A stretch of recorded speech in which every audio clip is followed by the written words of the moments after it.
Salut, salut, salut, coucou, bonjour, bonjour, bonsoir à tous les abonnés de B52, la mignonne officielle, voilà, moi votre humble servante maman B52, je vous dis toujours que vous servir ce monde de voir, voilà pourquoi ceux qui a koloba ezali, en tout cas tout manque à kate tout yaka, pour meka ko partager et le monde bino parce que vous pesa biso penza ezali bifo, pour ezali grâce, peu faveur, ya kolandaka biso awa nakati ya B52 la mignonne officielle. La grande famille balobi makelele ya wenze, makelele ya wenze tolandaka te. Ok, film na biso déjà toyebi oyo tolekana mosusu oyo déjà mama bwakelaki biso déjà oyo ezali flash déjà tomonaki déjà au titre na biso nga na otanga nango na anglais parce que na français na okoka ngo te. Film na biso concoction ezoya mabe ya mabe balobi serrez vos ceintures bla bla bla bla nde mabe biloba loba mabe chakukolo siba kweda siba balangani de balobi Belvique on dit la patronne à la poutine de l'écriture. La famille tomonaki tokokota mwa mokie tomonaki la maman des Abakouk asalaki émission mais elingo loba te que si la maman des Abakouk asala émission ba artiste mosusu baza na droit ya kosala émission te bino moko bolandelanga nanu émission de live on a zui bolanda mabe nini ba artiste na biso balobi concernant la maman des Abakouk po ekoma lelo ke o bobwaki bombe ndeko mona landi l'émission nalobi babwaki bombe émission esalama mais si normal émission esalama kaka parce que internet etambolaka bongo donc bobimisa famille libota na kati ya babétise wana famille libota kaka excusez-moi famille libota kaka ndenge mama na biso moko aloba na biso focus focus travail nous travaillons mosala ezosalama et puis ezomonana na miso ya bato tolala nzala te après film oyo après oyo badio d'enfer la grande famille namoni sous dio na compassion oyo namoni dio ya tonton mpe na tonton gesho nzambe nanga naopréparé déjà naosomba vix nanga confort na bandale ya komase avant natala film wana et puis namoni présence ya tonton gatsby wana tending aza wana soka bameki kaka kotia bango tablement wana linda hey, how are you? Who am I speaking to? Who are you? What are you doing? Moko kobima na kati ya bapiese wana na batableau wana baba azombe kozala famille libota gu kozala famille libota elengi babi 2026 mutu na mutu azwa charge na ye mutu na mutu mpenza azwa charge na ye bosabone massivement na B52 la mignonne officielle bandeko tolanda na live oyo tomeka na loko bino mo botikela ba commentaire le ba artiste baza na droit ya osala sous ba live ti mbani Maboke TV, tu vois, on a aussi la présence de Maman Karine Ilunga, elle est aussi productrice. Il y avait des filles, hein. Maman, elle va prendre la parole tout à l'heure aussi. On la salue. Bilombe Abassi. Hein. Ok. Tu vois, donc laissez-nous le temps de s'exploser. Ngana Rolanda au metteur en scène ko sango réalisateur wa sango nanga que rôle nezabo soza mama mabe okufinga soza mama malamu oza attendre soza moi si malamu ozande quoi bien c'est comme ça ils a briefing aujourd'hui maintenant avec nos briefings to komi nango maturisé donc c'est compliqué et na continue la live kaka là na ku mikaso na loba pe merci maman Milo, merci professeur nanga Kimongo. En tout cas, c'est parmi aussi donc Bandeko Nabiso Oyo qui nous ont fait vivre beaucoup de bons moments. Merci Maman Milo. On merci passe à JR. Donc rapidement, hein? JR. Papa Louis, Mbote, les Bota. Mbote. En tout cas, Papa Louis, quand on est Bandeko Msubalobaki, tu vas nous l'annoncer pour moi, vraiment. Et puis, dans ce souvenir, peut-être, sous héritier. Tu vois, dans Bordeaux, tout ça, héritier. Ouais, avec Kilimanjaro. Voilà. Avant on a épinglé sujet na ngana tout nous kaka tout misato bien mine boyo na yebi ke jouer na bango pe mingi.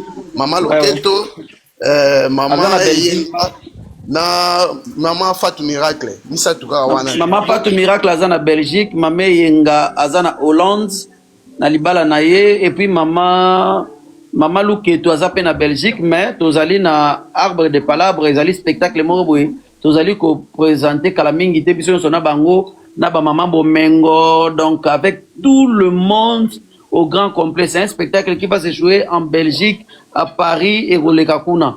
Donc, tout ça, on va préparation, tout sous l'arbre des palabres. Donc, c'est vraiment un spectacle où tu vas retrouver, nous serons avec des mamans Moseka, donc, maman Luketu, maman Yenga, Sarah Moussaou, Bodo, Mbata Siala, Tito, Maman Mabele, Karine Pala, donc on aura vraiment tout le monde là. Vraiment, Bissanga na bino wana et impacta vraiment en France nanga. Impacta vraiment en France nanga. Donc ce que ça de na la te ce qui théâtre na bino zali. Nous c'est de sombi cassette vidéo. Ti fona si sa série nyoso. Vraiment na ko tempe na sujet nanga yi. Pardon na o na koki oloba. Je ne sais pas les lots ceux qui ba comédien bandiko na biso bino ba comédien ceux qui bo comprendra-t-il les lots que boza ba éducateur des masses ngana OK na monde de polémique té mais tout ceux qui les lots bo mitiaka vraiment la place ba éducateur des masses parce que tous que éducation na ndaku l'église l'état na ba o peut ba milliers peut influencer la biso na éducation pe na auto dans la télé vraiment les lots ba regret zaka makasi par rapport à façon à rejouer ni na ni maman mi lobi que au incarner au metteur en scène Nathalie Sio mais ce ba yebi aux maman mabe est-ce que maman mabe pour aux la maman mabe il fallait kaka ko finga kaka to ce que ko finga ben jiro yo wana ba terme mususu ele kaka wana point d'interrogation de lelo vraiment comédie na biso l'air moko be potala ngona bana surtout air mususu dans téléphone fallait kaka ko tia écouteur na matoyi. Ils ont abandonné comme sous ba comédien sous ceux qui y est aux très à l'aise. On a le papa Louis parce que tout le barane tout ça tout ça kaka ba fleur et pas na yo. Donc ceux qui sont na comédien sous ebi ka oh ça va passer. Mais ils ont ba comédien sous ceux qui tableau na yé to gag na yé. Donc ils ont avec tout en amateur. Ils ont ba onze alentour ba yo.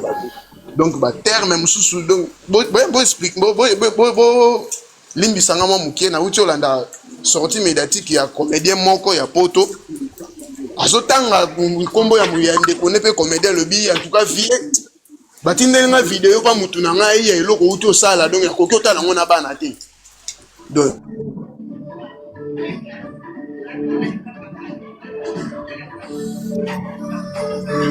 Alors to continuer donc toko passer na maman la maman de passer nango bonjour yango ya zo vivre nango na mususu na oyo bino bozo sala ye patalia soki na sali boy na ko boutir na likambo boy die peut faire grâce na ko boutir na likambo boy mais lelo comédie et surtout ba gag o ta la gag ozo yeba te histoire nini bazo l'extra biso na gag oyo donc kaka ba terme moko boy ya ben sanité gag zaka ngaka wana pona ko sekisa mais et le message est na gag le message vraiment s'il faut le dire message na gag est sauté donc gag il faut te yeba que télécharger moi gag na pas yebi que moi histoire moi ya mukuse ndenge to mona ba bande ko ba Nigeria ba lexi moi eloko moi mukuse na Hollywood donc bande so épisode moko mi ba lesili na épisode moko histoire esili na mais biso gag olanda bo histoire o comprendre que juste baso lobela nini na gag o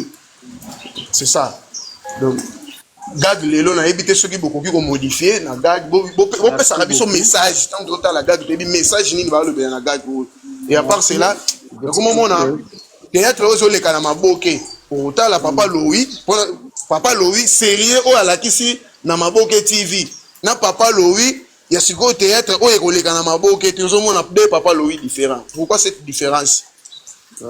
Papa Louis oyo eleka na maboke.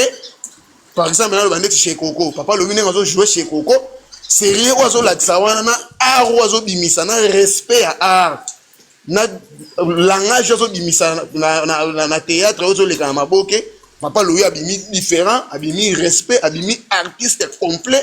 Mais bah retient Papa Louis soit na dago be théâtre mon go les gars na mabokete. Papa Louis abimi bêtiseur, Papa Louis abimi donc on se reconnaître sur Papa Louis té. Na habité différent sur ça par rapport à Nini. Caché ba pesa rabino na théâtre o wana do ezalaka nini juste. Vraiment pour nous ba parole mingi té na kokyo suka wana. Merci beaucoup. Merci beaucoup. Donc, je pense que Papa JR, donc, en tout cas, vraiment, c'est Moutalo avec son cœur, mais imprégné de beaucoup d'amour, en fait. Donc, on n'a pas à se justifier non, non. Le problème est allé aussi, nous devons faire le ménage, en fait. Ils sont tous à moi, la maman des filles, à toi la parole avance. Après, maman, ça sera ma fille. Moi, si elle est en panel aux États-Unis, elle va intervenir. C'est elle, Maman Espoir. Oui, bonjour. J'espère Boyo Kanga dans un avoir cassé. Toyebi qu'on a avoir cassé. On peut savoir sur la famille, pas Moutoumoko. J'espère Boyo Kanga va tenir son. Bonjour à tous. On annonce que c'est la grande sœur de. Ah, Poisson Mobutu. Poisson Mobutu. Waouh. Ah oui. Ouais, c'est moi. Malgré vous, mais elle est communicatrice des chefs de l'État. Ah oui, ça c'est vrai aussi. Malgré Nazar aussi, c'est comme ça. Maman Bianca, on vous écoute. Oui, Nalandi Moukié, parce que on a eu coma, Nalandi Moukié, mais naeko pesa moi avis nanga personnellement au yanga. Ngai personnellement nalanda soupenza ba théâtre parce que na monara tout a changé, tout a vraiment changé. Ba théâtre ozai ko landa banzonding, ambiance bolioza qui avant ndeti ngana na vai na poto na sera ba CD. Na sera ba CD tozai ko soma ba CD na biso. Poto tala théâtre oebini. Donc bon au théâtre si libo e bosomi CD mususu ba titre ko échappé nga. Mais tu sais qu'on va céder, tu vas dans ma qui tourne na premier épisode na souka, tourne na biso nyonso na ambiance, na bolingo ndeti ba esopolo je pense na capta et ça théâtre moko totala na bolingo tout ça ba théâtre c'est surtout nga improvisation. Tant que on a ba vie des lois, papa Louis ya faille personnel, ba ya faille personnel, tozola na bango bazo improviser pe omoni l'improvisation tozo seka ba pouloulou tout ça. Aujourd'hui personnellement dans la nassou ba théâtre je suis désolé pour excusez-moi dans la nassou c'était parce que à un moment donné ba théâtre comment ba fan ba théâtre ba fan ba comment ceux qui yo lobby ba fan ba qui ba là je me demande on est où Ozomona théâtre baby. Donc tout à théâtre na ba ndenge za ba théâtre à YouTube à nini. En tout cas, na la narration souté parce que théâtre za kinzonzing, théâtre za ko sangsa bino tout. Ba pakalowi awa mon père. Ce que maintenant na pakalowi akosu batana bilamba. Aujourd'hui, on ne retrouve plus l'amour. Bolingo les ali souté. Donc pour perdre amour, pour perdre vrai amour na bino. Il y a liboso, le bokomi, botala bilamba, botala bongo, botala ba voiture, botala. Donc moi je sais pas comment appeler ce monde. Ndeka baloba na Bible, à un moment donné monde comme amour. Va passer à l'okuta barobima. Si ça c'est la vérité parce que là on ne retrouve plus le vrai amour. On retrouve le tapage. Et le tapage, on retrouve la haine et comment dire, la haine na Bokabwani. Toujours retrouver Bokabwani na place na bino bozaki bino nyonso na je cite le nom de je cite comme Maman Ursule Pechanga. Ah, en tout cas, je l'aimais très bien quand elle jouait avec Sila avec Meta, avec Miracle, si je me trompe pas. Oui. Avec parce que la théâtre moment basé dans la classe tout parce qu'il n'a perd son âme Joël Massirika. Alors tonton belge, merci pour le cadeau. Le duo était tellement bien. il y avait vraiment l'amour entre eux. Et puis, thème na bango ezaki bien, papa. Thème ezaki que, moi, moi, qui n'a qui poto, à Bukal Makolo, à aligné Maxi, hein, à Maxi dans la kid, Maxi a commis poto, c'est des histoires vraies. Ozomona bozolanda eza ba histoire vraie et salema mobile ma uta poto ba salekisi aki alingi mu alingi fi aboye aki alingi neti ba ikia ba théâtre ba ikia en fait franchement c'est des histoires vraies na Yamira et sa paix à son âme donc en tout cas naebi moi ba titre merci un cœur en or pour maman Bianca c'est vraiment une maman qui nous soutient beaucoup donc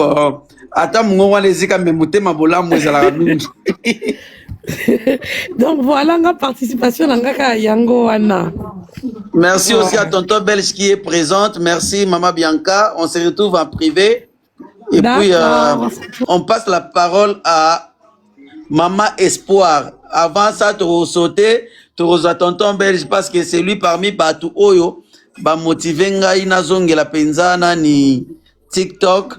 Et le nombre d'abonnés là, c'est parce que tonton Belge a boosté na sima. Merci beaucoup tonton Belge. On vous donne la parole tout de suite après maman Espoir. Merveilleuse.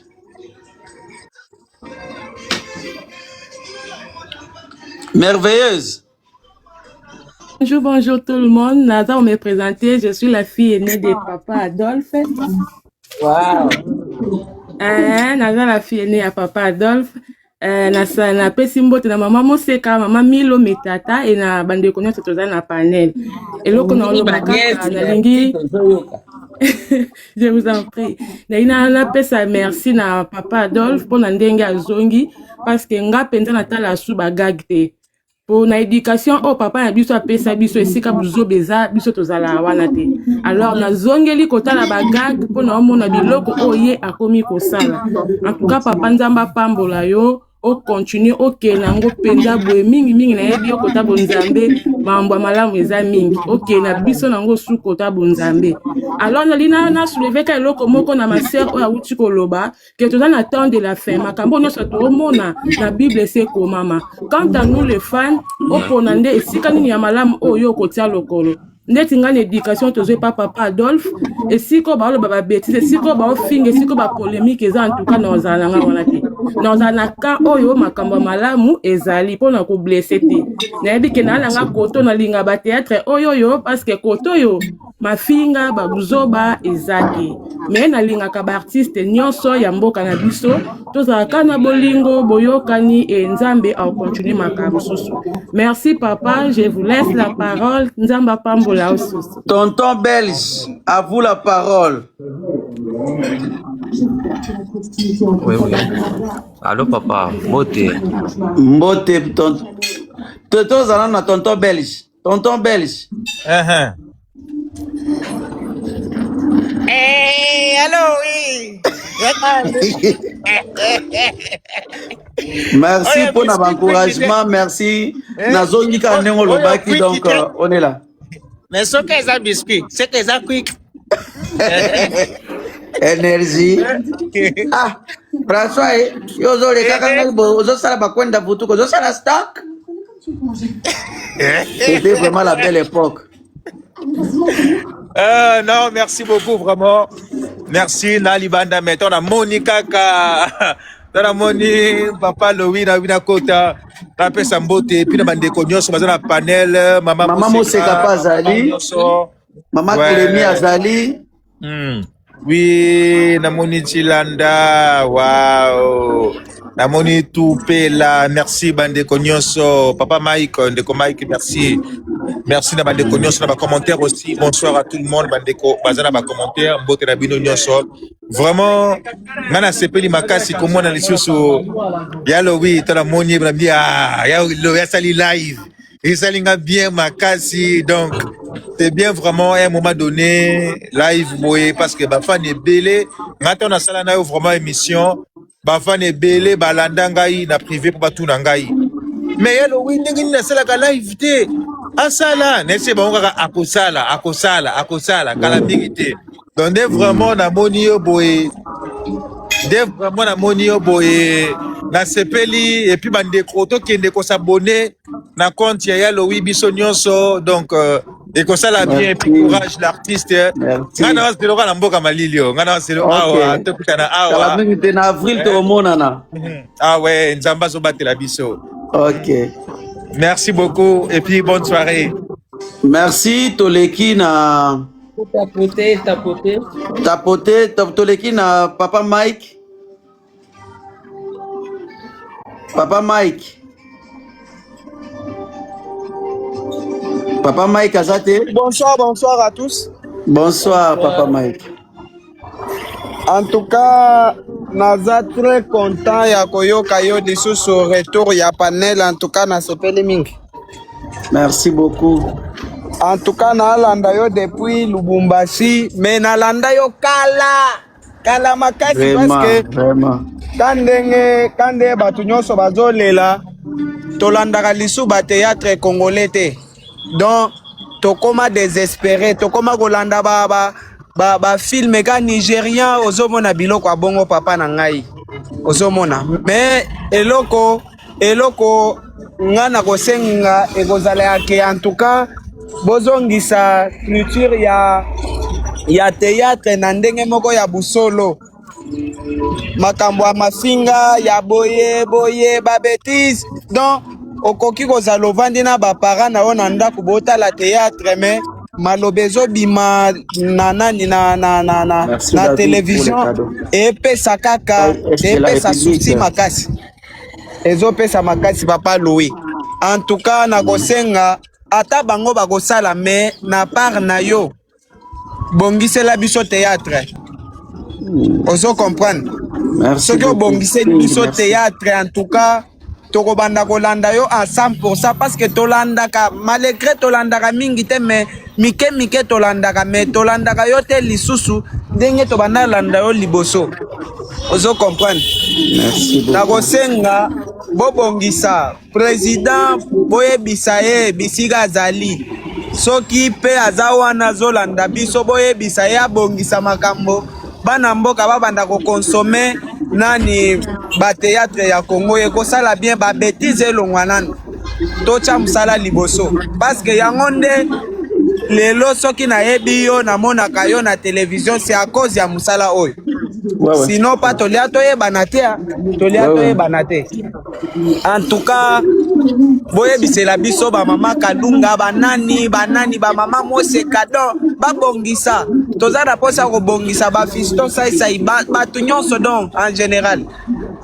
Nalingi papa na ngai papa Louis salela biso quelque chose, soki bango pe bakosala ya bango likita basala, mais toza na sima na yo tokolanda yo tokolaike tokoeme tokosabone do nyonso tokokomande. Soki omoni mutu aye na babétise nyata ye pena bloke ye, oza na papa na ye biso oza na motema na biso, me bongisa so bongisi coup de chapeau tozelaka kane toza na likolo ya panel boye na biso bolandaka biso, et puis émettez des avis, donnez-nous des commentaires. Toza batu nous pouvons toujours avoir des limites. Ya motu ezali pe bo baksela biso mayele omoni idée moko eza bien papa Louis tala idée ya beaucoup ça la on peut na théâtre. Omoni quand on fait des histoires vraies aux autres toucher réalité, ça nous fait tellement du bien aussi. Papa na ngai nga eloko nga na kosenge kozala yake bomoni kande ba Nigérien basalaka ba film oyebi ke bango biso nde tozalaka bakolo nani bate ba film, mais bango baboto la biso bango bakoma numéro 1.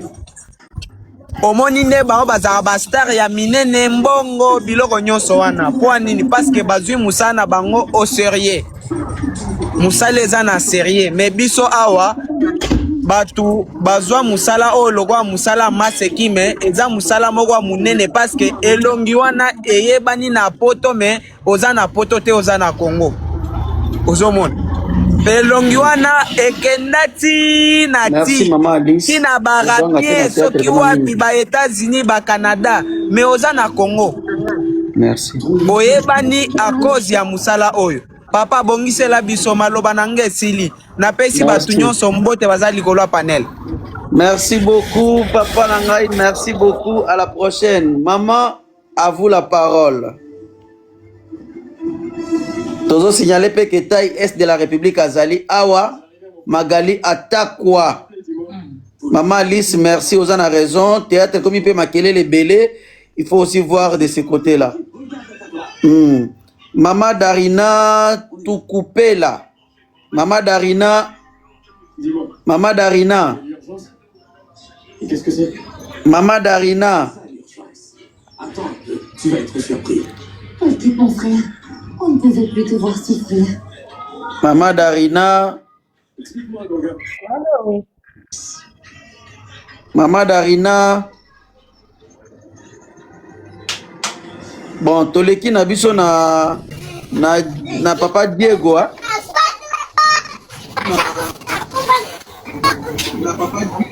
Allô? Allô, Papa Diego. Bonjour, bonjour à tout le monde. Bonjour. En tout cas, merci beaucoup. C'est un grand privilège pour moi. Yako Matana Panel, où je suis en face de la star. Makelele le kanga micro, Papa Mamba. Papa Mamba en tout kanga cas, micro. Nasepeli Makasi. Nasepeli Makasi. Allô?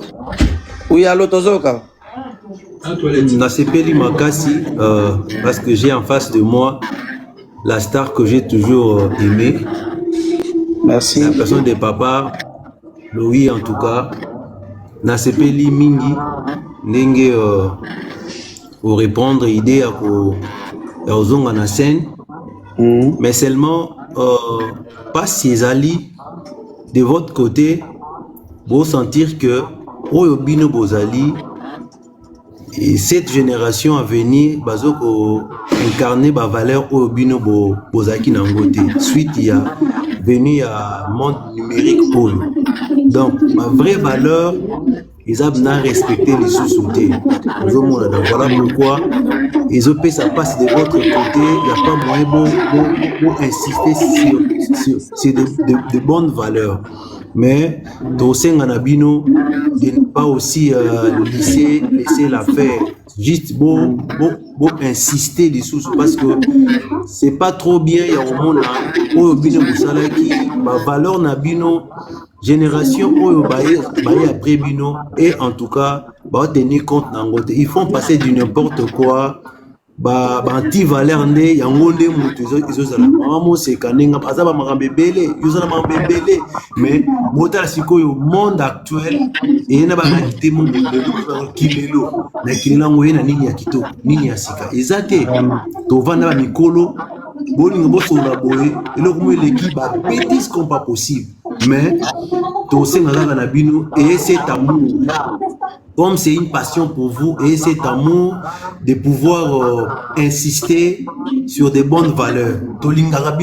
Alors tout ce que vous faites là, ça nous fait du bien, ça réjouit le cœur. Mais seulement arriver à monde numérique, la jeunesse où vous allez mal instruit, vous faire passer ma bêtise comme pas possible. Alors de votre côté, si possible, vous créez quand même moins de noyau moroboye, il y a mikolo, ma valeur il y a bien.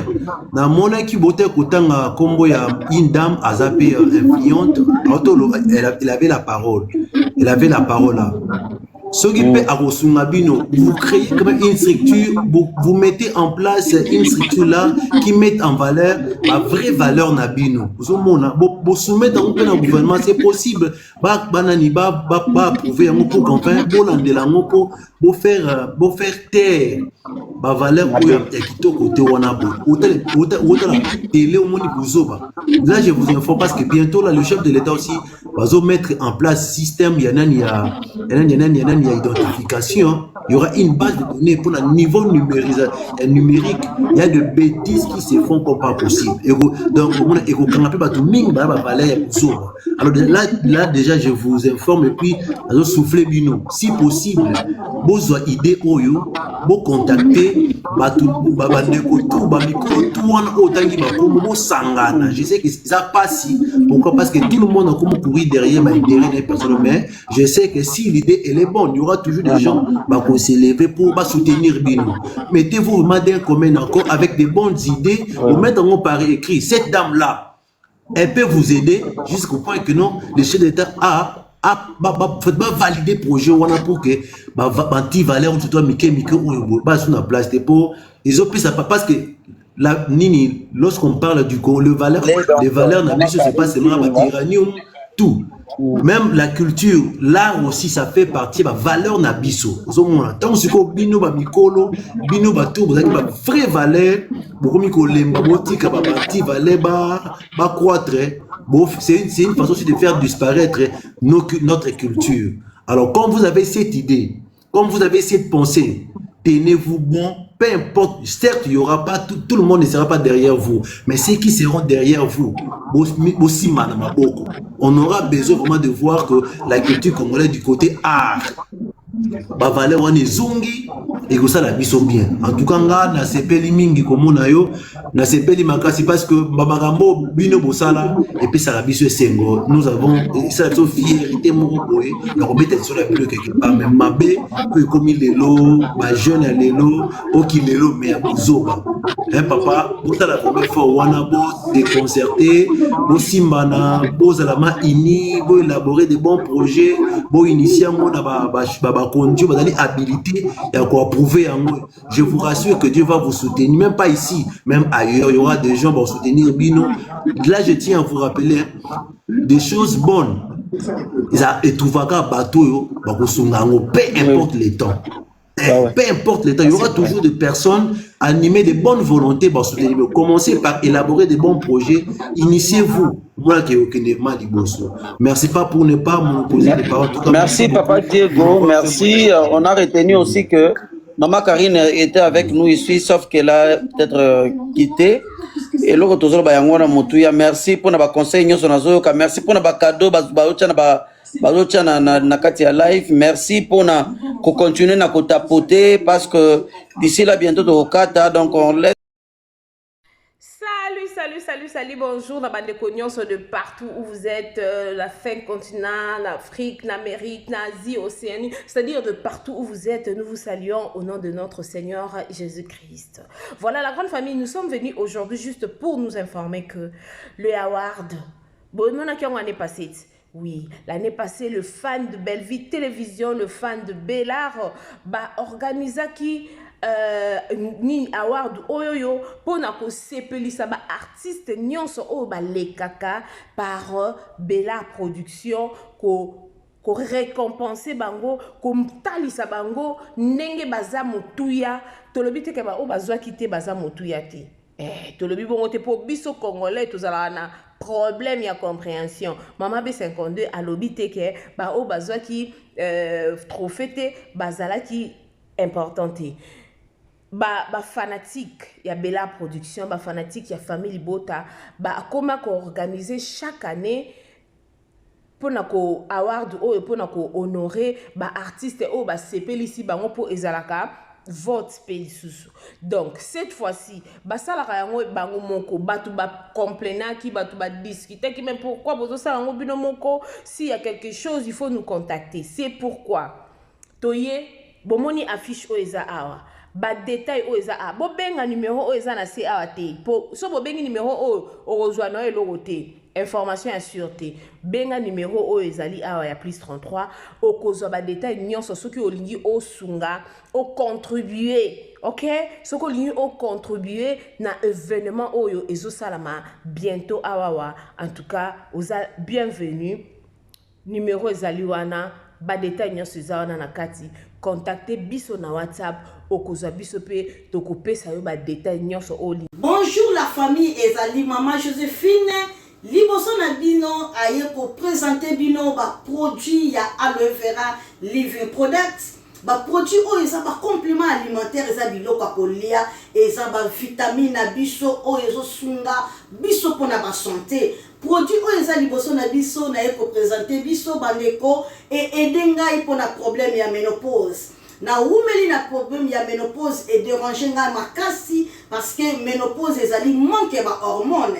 alors ba hormone nga esilaki nde eyaki ko kosenga problème ya tension et kosenga ba problème ebele na nzoto, maux de tête, oubli na comment na oubli moko kosaka na ngote insomnie, nzoto passe ba bouffée de chaleur et ya kikusu ko créer na problème ya nerf sciatique na bade ko koka kotambola te ko mouver te ko bumba mate mais sikoyo na komi très bien à travers ba produit oyo yango ya lobi non et seigneur na ngana partager na famille na ngai na communauté na ngai parfois pe place vidéo eko komela yo santé eza yo bien te ozana problème ya AVC hémorroïde ezotumbisa yo nsoto pasi makolo pasi ozokoka koskende même musala te ozana problème ya diabète contactez Maman Joséphine na plus 44 79 853 90 849 ozana problème ya kyste problème ya myome problème ya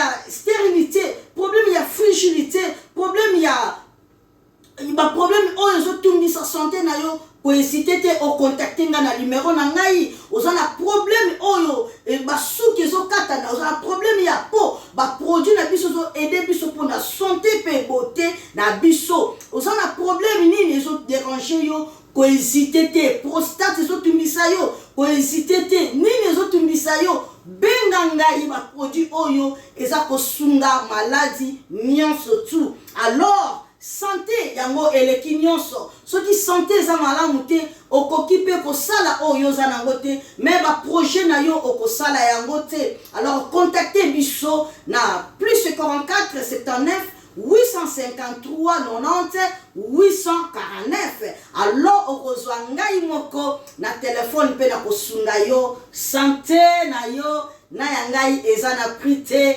nalingaka bino mingi yango wana nayeli bino ba produit ya kitoko oyo ekota na ndako na yo restaurer santé na yo ebikisa yo ba produit ya aloe vera living products. Merci beaucoup. La santé n'a pas de prix. Bye bye.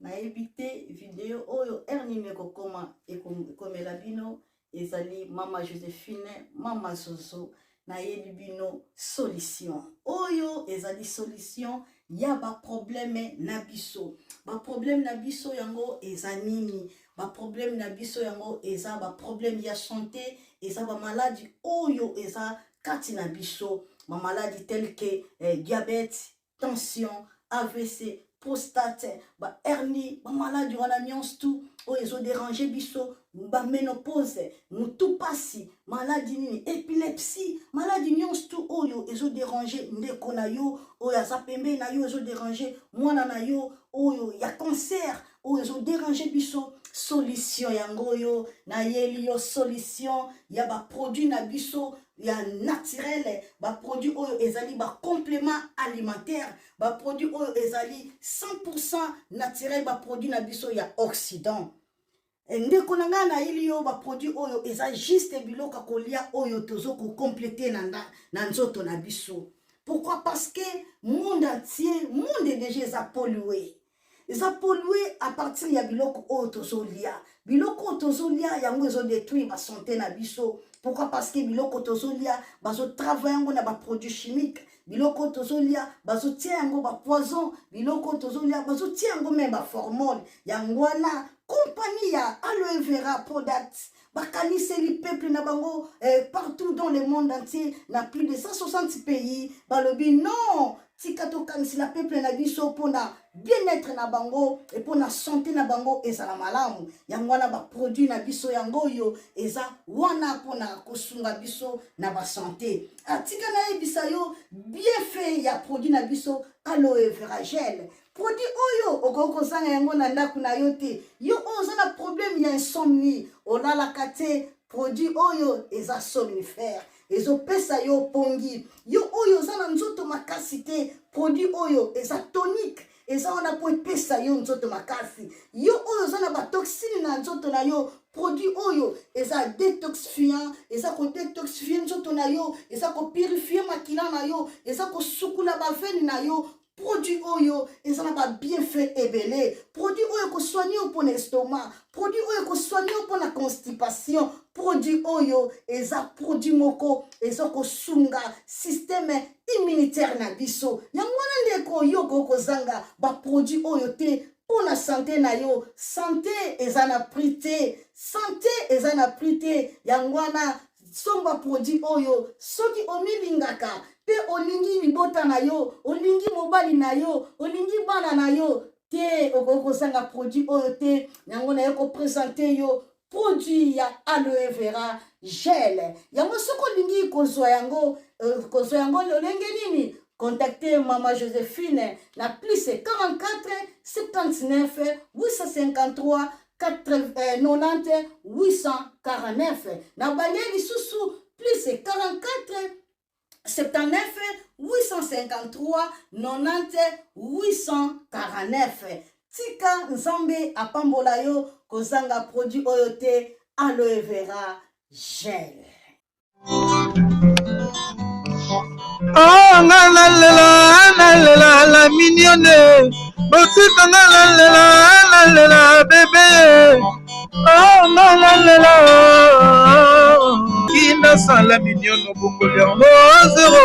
Lo bezala kina 10 52 yo bokolia kona 1. Yango zo pesa posa posangisa nga bébé na mbuma. Basala ba chaussée kaka pona ba voiture ete.